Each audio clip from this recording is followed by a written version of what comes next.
um, come on, Civilization 6. So we have 7 and 8, I suppose. History of China, number 1. Today we were looking at the prehistory. That means we don't have a written story about what happened. It's only from archaeology. So we will be looking at the Paleolithic and then the Neolithic ages. So that we are talking about 3.3 million years to about 12,000 years ago. So at that time, China would have been inhabited by Homo erectus. So it's not Homo sapiens, it's another Homo species. There are different sites because China is just opening up now, so there is a lot of archaeology just starting in the recent years. So unlike the archaeological sites in, say, Middle East, etc., which have at least 100 years of investigation, most Chinese sites has about 50 to 60 years of investigation only. So there's still a lot of things we don't know in China because the archaeological studies didn't start at the same time as the West. So we are looking at a few sites. This is the Xiaochangliang site. This one is located in the Hebei province in China, and specifically is in a basin called Levallois. What is important here is that we notice some of the stone tools discovered is quite advanced in a sense that they have been developed quite a long time. The difference in dating here is different from dating in African sites or the Middle East sites. China basically doesn't have a lot of volcanic activities. Now, China has a lot of earthquake activities, but not volcanic activities because China is in the middle of the Eurasia plates, the tectonic plates. The whole plate is one piece, and the boundary is where Japan is. So for volcanoes, the volcanoes usually occurs in the boundary between the tectonic plates. Since China is in the middle of the tectonic plates, yes, not much volcanic activity. Like it does have quite a bit of earthquake because our Australian plate is moving towards the Eurasia plate and go underneath. So basically, India the seabeds scrape up when the Australian plates slide under the Eurasia plate. So we can call Indian Australian because they're built of Australian plates. But on the other side, the Chinese side is the Eurasia plate. All this scraping up of the sedimentals from the seabeds build up the Himalaya. So that's why we can find shellfish at the top of the Himalaya because it is from the sedimental from the Australian plate. Because of that, the other side of the Himalaya on the southern side is India, which is made up of the settlements from the seabeds in the Australian plate. And the other side of the Himalaya, in the Chinese side, the Australian plate tilt up the whole Chinese plate, and therefore it is plateau just over the Himalaya. So that is the geology. Understanding this geology means when we want to date the objects in China, we can't use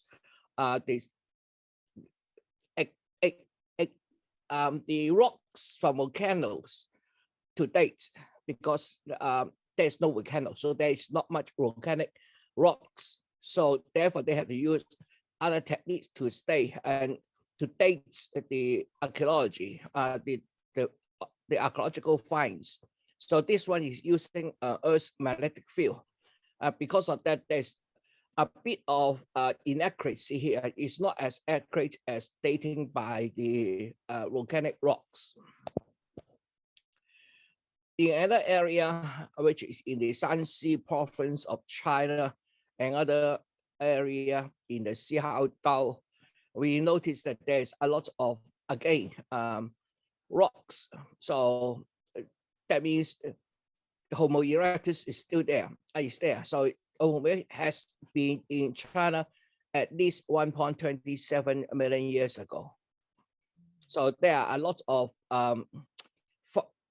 Homo erectus fossils. There here list at least three of them: the Yumao man, the Lantian man, and the Beijing man. Beijing man means that fossils is found near Beijing.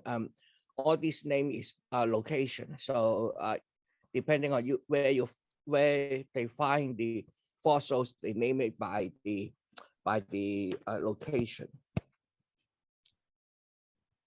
There's a very interesting limestone cave in Tanbei village in the Hunan province, Wulan province, not Holland, Wulan province, okay, which is the south central China. And here we discovered fully modern humans. And this is the oldest fully modern humans found outside of Africa. It dated to 80,000 to 120,000 years ago. And another interesting thing is the teeth also have signs of cavities, a feature typically not found in teeth older than 50,000 years. The formation of cavities in teeth compare with, say, other animals. Most animals don't have teeth cavities, but humans have teeth cavities. It depends on our diet. If our diet is a starch-based or sugar-based, then it will be very easy to form teeth cavities. So that means the modern human in Chinese probably is eating starch-based food or sweets in order for them to have teeth cavities. So that is a very unusual find. Again, the teeth had to be stated by where it is found. So it is stated by certain kind of rock, and the rock can be dated to 80,000 years, and they're found under the rock, and therefore it must be older than 80,000 years old. So the team might be even there even longer, but it doesn't matter. Just mean that humans had arrived in China long time ago.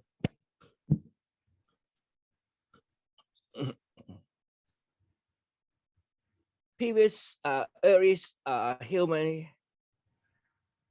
dates to about 40 to 50,000 years ago. Secondly, the finds are much closer to modern humans than they are to contemporary finds in other places. Third, the discovery shows that modern humans arrived in southern China when there was an older, more primitive hominid present in northern China. So modern China has Homo erectus, whereas in Europe, we have the Neanderthals. And Neanderthals is much bigger than modern humans in terms of physical size. Homo erectus, on the other hand, is much smaller than modern humans. So that I think that's the reason why Homo sapiens can stay in China, because they are not competing with some hominid which are larger than they are, and therefore typically we can find a modern human in Europe much later than the modern humans we found in Asia here, because they are competing with a different homid species. So lastly, the discovery shows that modern humans were present in Asia at a time when there is no evidence of modern human presence in Europe, which is perhaps explained by the presence of Neanderthals in Europe, preventing the entry of modern humans. And we also know that when modern humans and Neanderthals meet, they might have cross-breeding. That means they might have sexual reproduction. Whether we have cross-breeding between Homo erectus and Homo sapiens, we don't know. We haven't found evidence yet. So there's another area indicating that the archaeology. Hello, I've just started. We are talking about China. Just to summarize very quickly, is that in China we find modern humans much earlier than we can find modern humans in Europe. One of the possible explanation is that in China, the existing homid is Homo erectus, which is much smaller in size than human, modern human. Whereas in Europe, the original homid there is Neanderthals. Neanderthals because they are more suited to the high temperature, low temperature in Europe. They are much larger in size, and that might inhibit the migration of Homo sapiens into Europe. And therefore, in China, we can find as early as 40 to 50,000 years ago, we have a modern human, whereas in Europe, it has to be later than 43,000 years. So there's a light difference there. There's another archaeological site. This one is in Guizhou, one of the poorer province in China. It contains earliest evidence of stone artifact made using a special technique. That technique actually is being used in the rest of the world. This is only indicating that in China, they already have this technique. So there's another interesting thing here is how can a technique in making stone tools spread around the world? It's not only limited to one area. For example, the same technique can be found to be used by people in Australia much earlier. So that's quite an interesting find. We don't know why. How can a technology spread at those times? Today we can understand we can travel around the world in 24 hours, quite easy.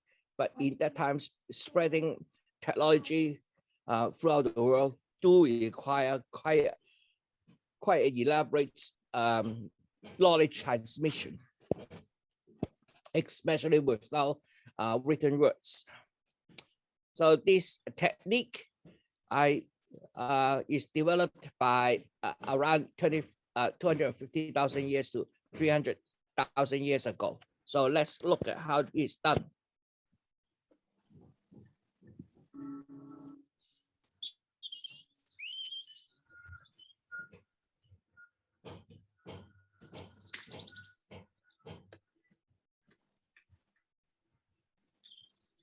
Part of it is you need to burn the sharp edge, and then a heavy heat to get a fringe out. You have to burn it.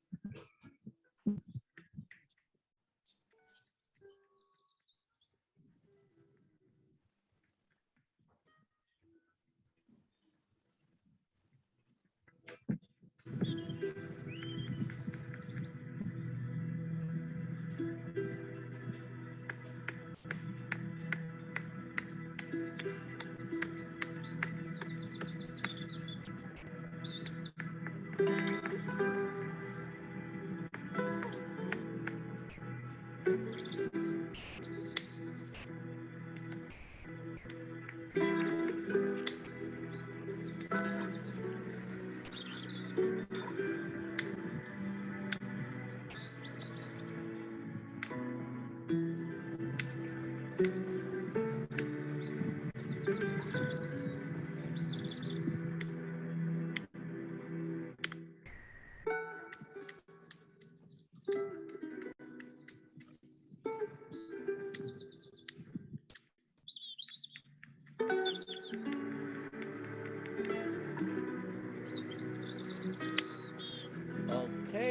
that's it. This is the one they're looking for. A very sharp stone knife. Quite elaborate, the technique they need to do it. They need to be able to foresee how that piece of rock can fracture out into one piece with sharp edge in order to do the cutting. These stone knives are actually very sharp. Then we go to the Neolithic. Now, the difference between Paleolithic and Neolithic is that in Neolithic, we have agriculture. That means people are settling down deliberately, planting plants in order to grow food. So we move into the Neolithic age. The Neolithic age can trace back almost at the very beginning of the Neolithic age, is 10,000 years ago. And by about 8,000 years, we have already evidence of cultivated rice. And then by 7,000 years, we have the Chinese millet agriculture. Now, both of these agriculture require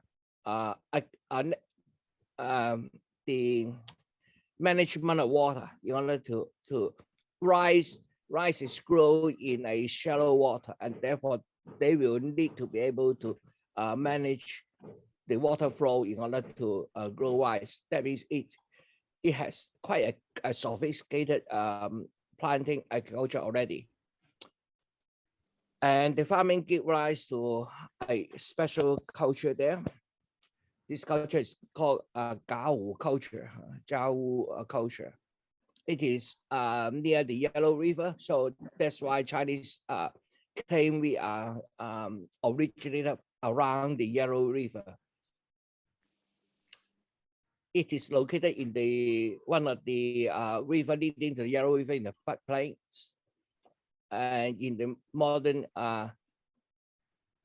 Kelang province, the province which just have a serious flood a couple of weeks ago. The important discovery is that we find some symbols there. So that symbols might be an example of the early prototype writing. And these are carved onto tortoise shells and bones. Another important thing is we find flutes, musical instruments, 33 of them. They are made from the wing bones of the canes. So they are believed to be among the oldest playable musical instruments. So I will be playing one of those music for you to listen to the tones generated by these fruits, bone fruits, and evidence of wine fermented from rice, honey, and hawthorn leaves. So people are starting to drink alcohol. Here are the symbols. These symbols, to the Chinese, we can recognize them. The first one represents the eye. The last one represents the sun. They are quite similar to the modern Chinese characters themselves.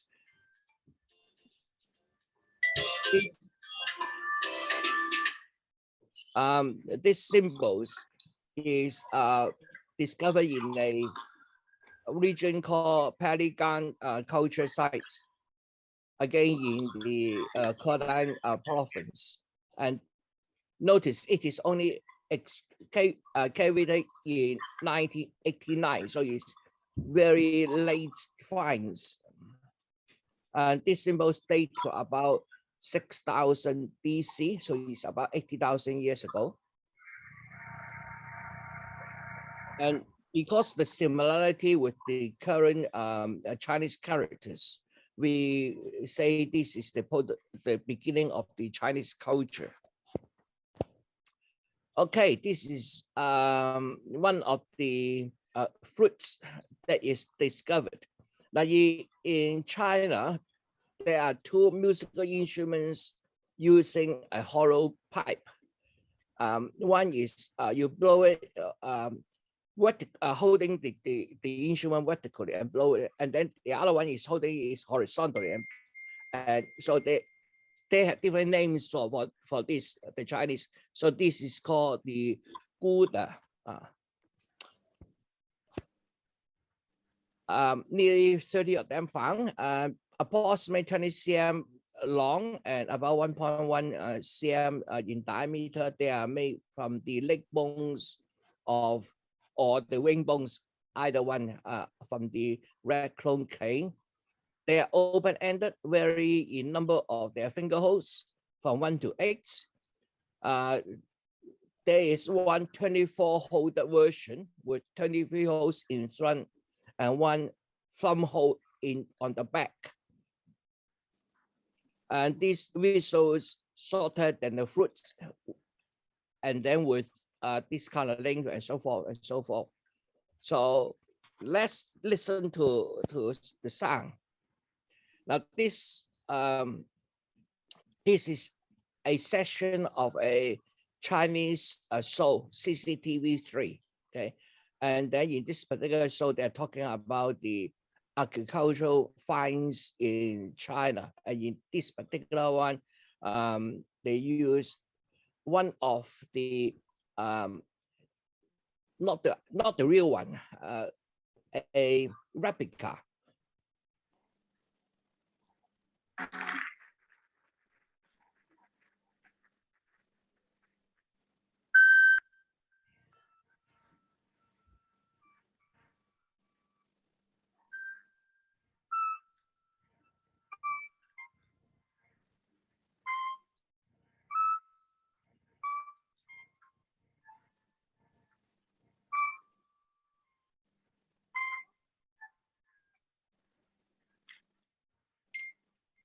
Okay, so this should sound like this.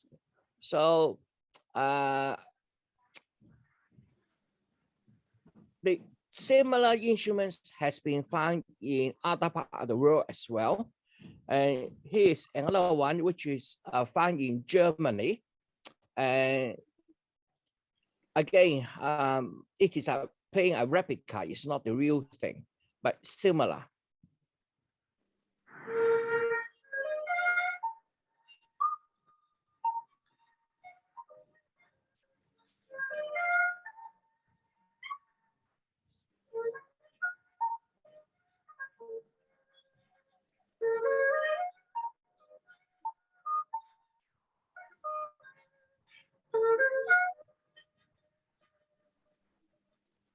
My imagination was arrested by an article a few years ago about an Ice Age flute found in a cave in Germany.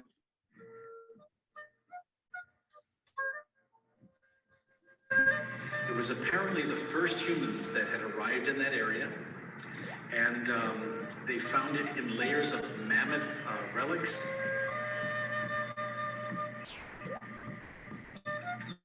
And when they put it all together, I think it was maybe in 12 different pieces, they were able to study it and get an idea of what it. So in time, what I did was I stretched it into a lower instrument.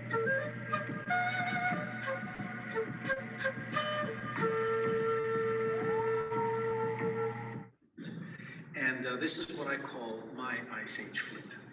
For little money, it's called your Ice Age flute. But here is what it sounds like.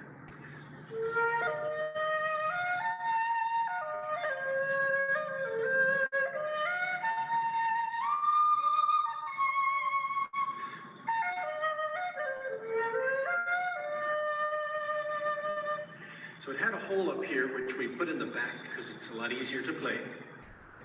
And 4 holes in one, so it's kind of like a pentatonic scale. And it had an end-blown looking mouthpiece, so That is a grin, a lift, and a tilt. Pressing upwards. Not a pucker because you get dizzy. Grin.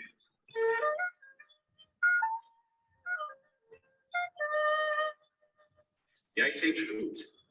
Eric the Flute Maker.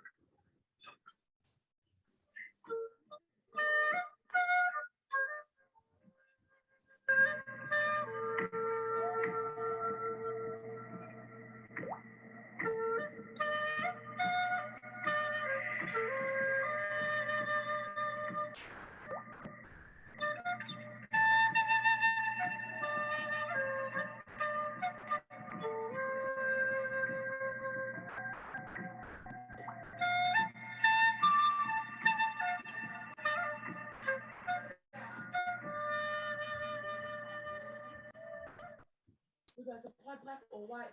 Black or white on your monument. In the Jiahu archaeological sites, there are at least 2 different cultures there. And the sites are settled in about 7,000 to 5,700 years ago. So they settled there almost for 1,300 years. And then after that, they were abandoned because of a flooding. At one time, it was a very complex, highly organized society, home to at least 250 people and perhaps as many as 800. So let's look at some of the archaeology find there. So this is the Peiligang culture. The culture itself cultivate millet and possibly with animal husbandry, including pigs and some poultry. The people will have hunted deer and wild boar and fish for carp. A carp is one of the fish which has now polluted our river and we treat it as a pest. But in China, there are food and using nets made from hemp fibers.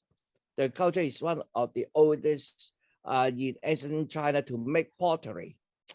This culture typically has separate residential and burial areas. Like most Neolithic cultures, common artifacts include stone arrowheads, spearheads, axe heads, stone tools such as chisels, awls, sickles for harvesting grain, and broad range of pottery items for such purposes as cooking and storing grains. This is one of the pots, a red pot with 2 small ears on 2 sides. And it is dated to around 6,000 to 5,200 BC. So it is about 8,000 years old.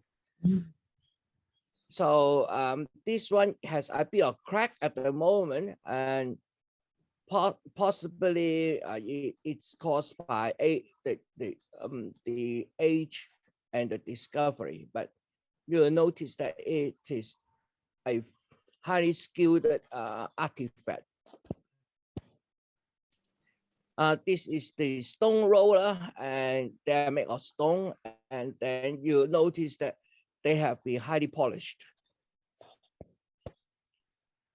This is another thing.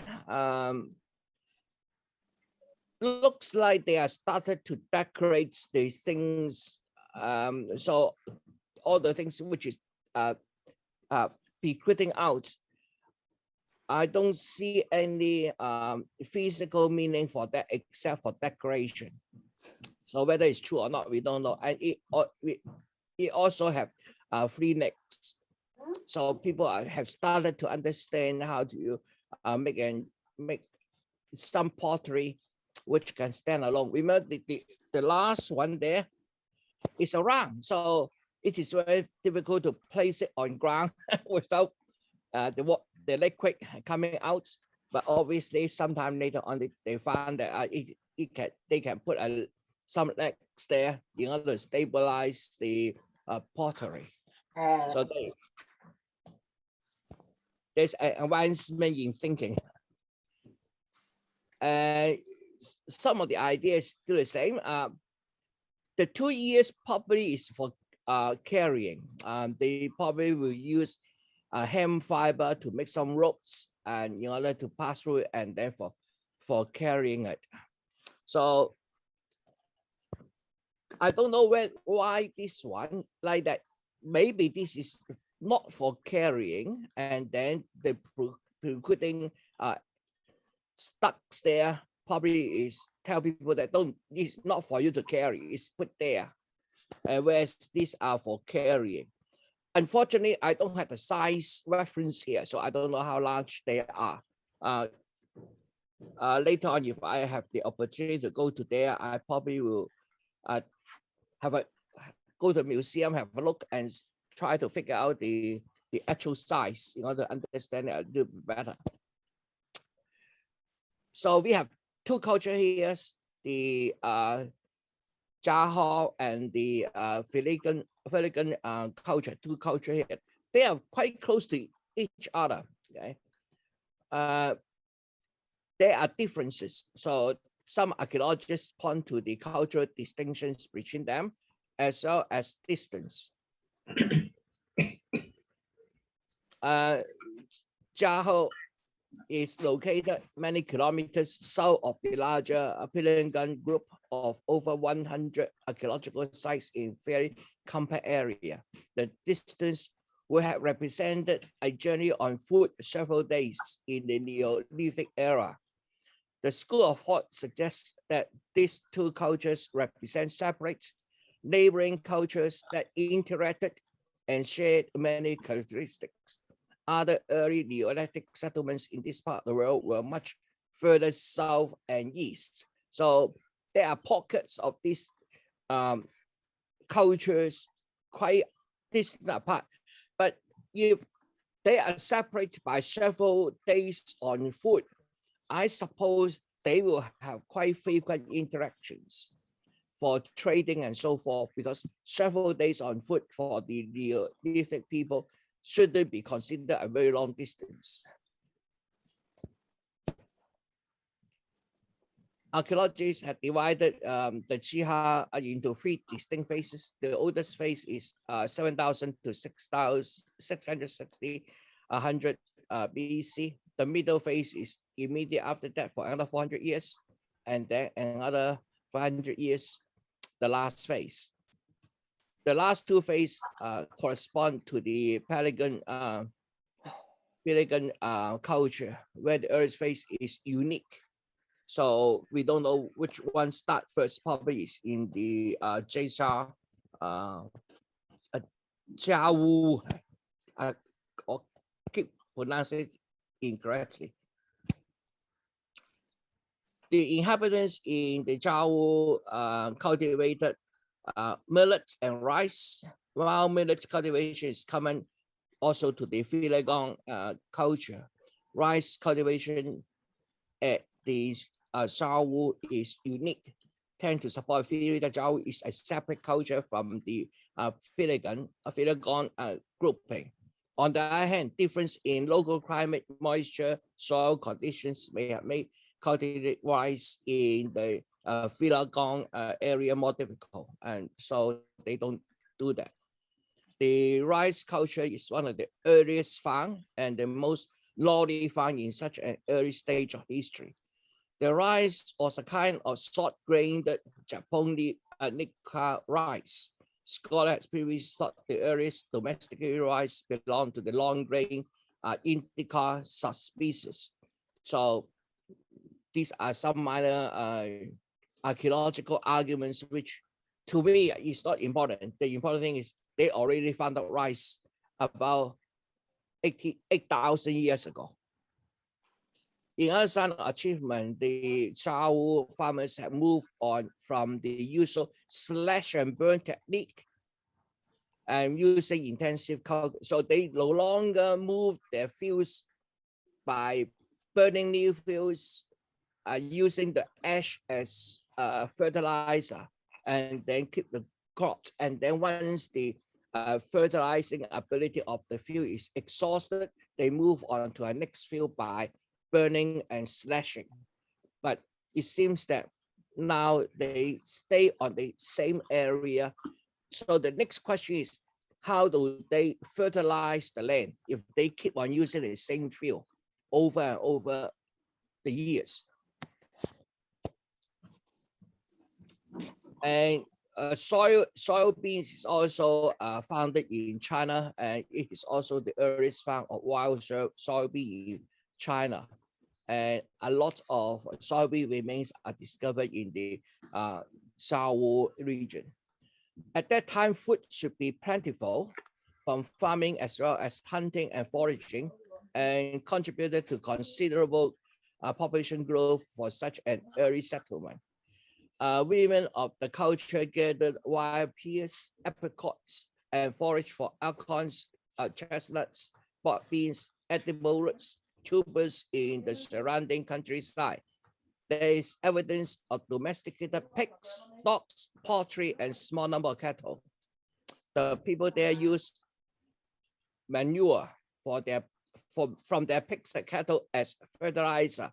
So at this point, we now understand why they don't have to continue using the burn and slash method, because they have manure from their pigs and cattle as fertilizer, which substantially increased the yield of their rice crops. The livestock produced milk, meat, eggs, and there's also evidence of deer, wild boar, and rabbit hunting, and fishing for carp and herring in the nearby rivers to the north and south. Nets made from hemp fibers. The red-crowned crane, a large bird indigenous to the region, was hunted for meat, and its bone and feather was also used for other purposes, such as making a fruit.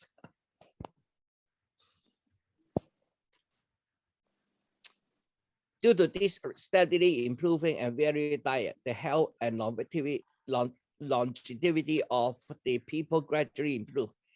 This has been documented through comparison of the archaeological evidence.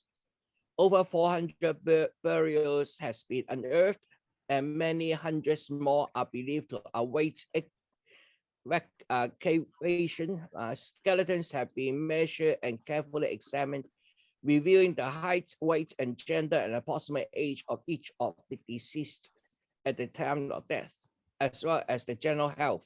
In many cases, the cause of death as well. The three phases of that history correspond to steadily increasing numbers of middle-aged and older people, suggesting an increase in survival and life expectancy, and fewer remains of children and infants, suggesting a reduction in child and infant mortality. By the third phase, the average height of the adult has increased by 0.8 inches or 2 cm, and the bones and teeth are in significantly better condition. So the people there obviously has quite a good life. They can farm and they don't have to exert too much labor in farming, because the fertilizer come from the manure of their livestock, and they occasionally do some fishing to supplement their diets, and then they also can hunt for other animals to supplement the meat, the protein intake. So I think they have a pretty good life, and they also make musical instruments from the bones. By able to making musical instruments, that means they have a very relaxing lifestyle. After thorough study of 230 skeleton remains, the Harvard University forensic archaeologists published findings that the villagers there enjoy very good health. The average age of death by the first phase was around 40, representing a very good life expectancy for these people there. Sponge lesions on the skull indicate that anemia and iron deficiency were a problem. Whole bones lesions from disease and parasitic infections are rare, although physical evidence indicate occasional presence of hookworms parasites, possibly from poor cooked pork. That means they have pork there, and sometimes they haven't cooked it properly, and they have the pork eaten. I think they like it tender, I suppose, so they don't cook it too well. A stone sickle blade has been discovered that was secured to a wooden handle to harvest grain. Evidence of the basket woven from wild grass has been discovered. These were used to carry grain from harvest. Remnants of spinning boom has been found, indicating production of cloth, possibly from hemp fibers. Among many tools and utensils unearthed are three-legged earthenware cooking pots with tight-fitting lids and a variety of stone implements, including arrowheads, barred harpons, spades, axes, oars, and chisels. So these people is quite sophisticated by then.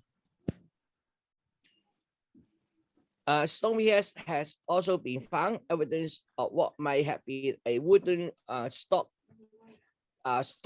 fence along at least a portion of the interior shore of the moat. This included weapons, and the moat surrounding the settlement provided an ideal defense for such early culture. The area is known to have been frequented by nomadic hunting and gathering tribes for several thousand years prior to the settlement, and these may have been potential enemies as well as the genetic forebearers of the culture. The people are not believed to have been warlike in nature, but capable of defending themselves if need arose. Thorough examination of the site has revealed no evidence of armed conflict. Unearthed human remains show signs of violent death are rare and scattered along the long timeline rather than occurring at the same time, which would indicate a battle. It is possible that a large size settlement is substantial defenses, and the improved weapons may have caused potential enemies of that time to keep their distance. Such a scenario is consistent with the substantial growth in population and longevity exhibited by the site. Without war and with plenty of nutritious food, the village flourished. So people there is having a good life. Besides music, they also have the ceremonial burial. And these are usually accompanied by burial offerings with increasing frequency as second and third phase progressed. So more and more people are being buried. In the first phase, when they are still struggling, they might not be able to bury their deads. But once they settle down, then more of this will happen. Burial offerings vary between individuals and are believed to be linked to the skill state displayed in life, providing evidence of an early specialization of labor. The types of labor specialization, from most common to most rare, includes farmers, herdsmen, fishermen, hunter, potters, musicians, and tribal priests.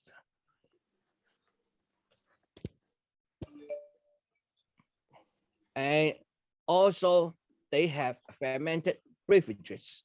They already have alcohol. They found signature molecules proving alcohol was fermented from rice, honey, grapes, and hawthorn. Researchers hypothesized that this hybrid beverage, fermented by process of mold, this is a sweetening process, a unique Chinese contribution to the art of beverage making, in which several most species are used to break down the carbohydrates of rice and other grains into simple fragmentable sugars. Specific aromatic herbs, such as the chrysanthemum flowers, in addition to tree resins such as the China fir, had been added to the hybrid beverages. These aromatic additions, as well as the honey, indicate that the fermented beverages with a pleasing aroma and sweet taste were important to the Jiahu people, and that's why they have a teeth cavity, because they are drinking sweet drinks and with alcohol.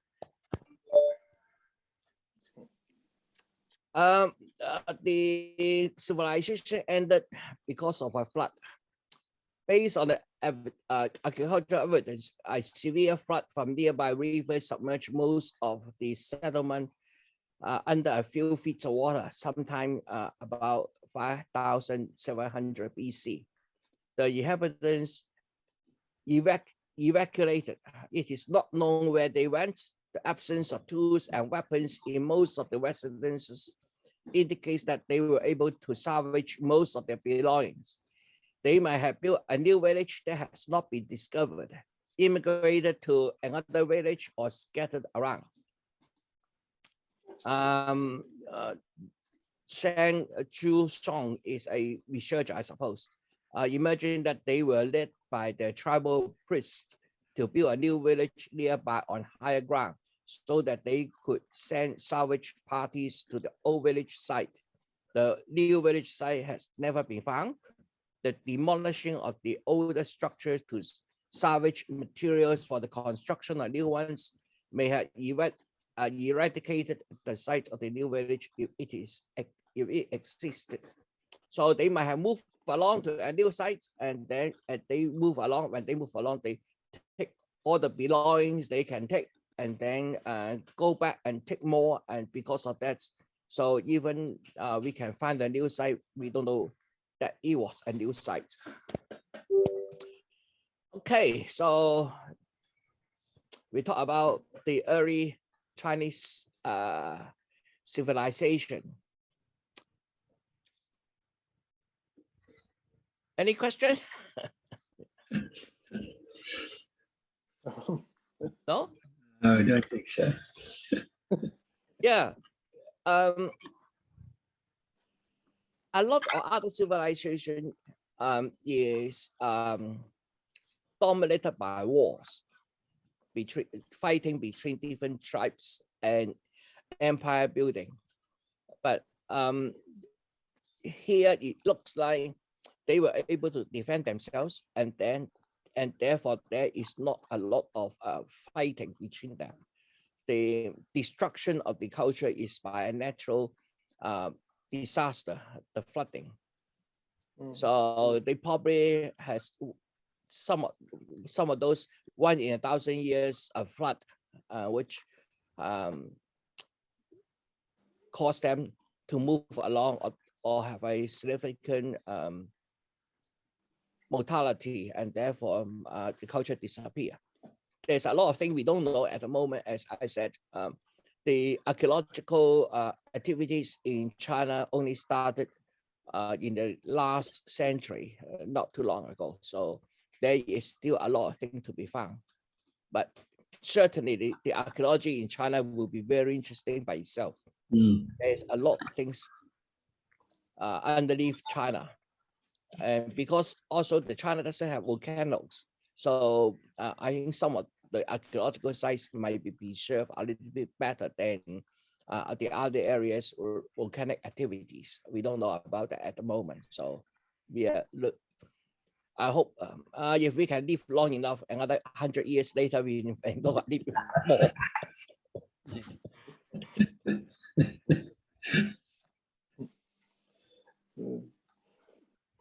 No question? No, not today. Not today. Okay. Next week we will still on Chinese civilization, and then after that, since we have Afghanistan being an issue here, we will talk about Afghanistan history as well. What was that? What were we going to talk about? Afghanistan. Ah, okay. Right. Okay. Yeah, So I where- guess where- on the news So this today week, you I got- suppose. So today got up to about 3,000 BC, is that right? Yeah. Yeah. And then after that, when we go through these cultures, then we will look into the technology invented by humans throughout. So we will look at vertically rather than horizontally, because I myself is not a history student, so Okay. I look at it in. Okay, so we will finish this a bit early, and then I will get prepared for China today. Yes. By the way, now for the rest of the year, we'll be on Zoom. Yeah.